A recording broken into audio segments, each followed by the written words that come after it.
Hi எல்லோருக்கும். அரைச்சி விட்டு சாம்பார் என்னோட ஸ்டைலில் பயங்கர டேஸ்ட்டாக இருக்கும். மஸ்ட் ட்ரைன்னு சொல்லுவேன். பண்ணலாமா? ஃபஸ்ட்டு சாம்பாருக்கு ஃப்ரெஷ்ஷாக மசாலா அரைக்க போகிறோம். அதுக்கு ஒரு பேனில் ஒரு அரை டீஸ்பூன் உளுத்தம்பருப்பு, 1 டீஸ்பூன் கடலைப்பருப்பு, 1 டீஸ்பூன் துவரம்பருப்பு, 2 டீஸ்பூன் மல்லி, 1 டீஸ்பூன் ஜீரகம், கொஞ்சமாக மிளகு, 2 வரமிளகா, கொஞ்சமாக கருவேப்பிலை சேர்த்து நல்லா வறுத்துட்டு கேஸை ஆஃப் பண்ணிவிட்டு 1 டேபிள் ஸ்பூன் துருவன தேங்காய் அந்த சூட்டிலேயே வறுத்துக்கணும். தேங்காய் ரொம்ப வறுக்கக்கூடாது. இதை எல்லாத்தையும் ஆற வச்சு நல்லா மிக்ஸி ஜாரில் அரைச்சி எடுத்துக்கலாம்.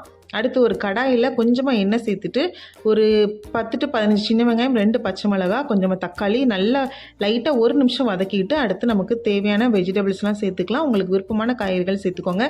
காயெல்லாம் சேர்த்ததுக்கப்புறமா ஒரு 2 நிமிஷம் ஹை ஃப்ளேமில் நல்லா இந்த மாதிரி வதக்கி விட்டுட்டு தேவையான உப்பு சேர்த்து காய் மூழ்கிற அளவுக்கு தண்ணி விட்டு மூடி போட்டு ஒரு 10 நிமிஷம் குக் பண்ணி எடுத்துடணும். காய்கள் எல்லாம் வெந்ததுக்கு அப்புறமா ஒரு அரை டீஸ்பூன் மஞ்சள் தூள், 1 டீஸ்பூன் தனி மிளகாத்தூள், நம்ம அரைச்சி வச்ச ஃப்ரெஷ்ஷான சாம்பார் மசாலா எல்லாம் சேர்த்து நல்லா கலந்ததுக்கு அப்புறமா ஒரு சின்ன சைஸ் துண்டு புளியை நான் நல்லா ஊற வச்சு கரைச்சி எடுத்திருக்கேன். அந்த தண்ணி சேர்த்து புளி தண்ணி நல்லா கொதிச்சு வந்ததுக்கப்புறம் வேக வச்சு மசிச்ச துவரம்பருப்பும் பாசிப்பருப்பும், உங்களுக்கு துவரம்பருப்பு மட்டும் சேர்த்துக்கணுன்னா அதை சேர்த்துக்கலாம். நான் 2 பருப்பையும் சேர்த்துருக்கேன். ரொம்ப டேஸ்ட் நல்லாயிருக்கும்.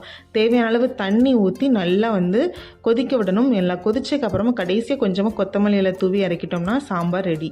இதுக்கு தாளிப்பு கொடுக்கணும். அதுக்கு ஒரு தாளிப்பு கரண்டியில் நெய், கொஞ்சமாக எண்ணெய் சேர்த்துட்டு கடுகு, ஜீரகம், கொஞ்சம் 2 வெந்தயம், கொஞ்சம் கருவேப்பிலை, காஞ்ச மிளகா, பெருங்காயத்தூள் சேர்த்து தாளிசத்தை சாம்பாரில் கொட்டிட்டோன்னா செம்ம சூப்பரான டேஸ்டான அரைச்சி விட்ட சாம்பார் ரெடி ஆயிரும். ரைஸில் சாம்பார் ஊற்றி வெறும் அப்பளம் மட்டும் வச்சு சாப்பிட்டாலே அவ்வளோ டேஸ்ட்டாக இருக்கும். கண்டிப்பாக ட்ரை பண்ணி பாருங்கள். இட்லி தோசைக்கு சூப்பர் காம்பினேஷன். வீடியோ பிடிச்சிருந்தா லைக் பண்ணுங்கள், ஷேர் பண்ணுங்கள். தேங்க்யூ.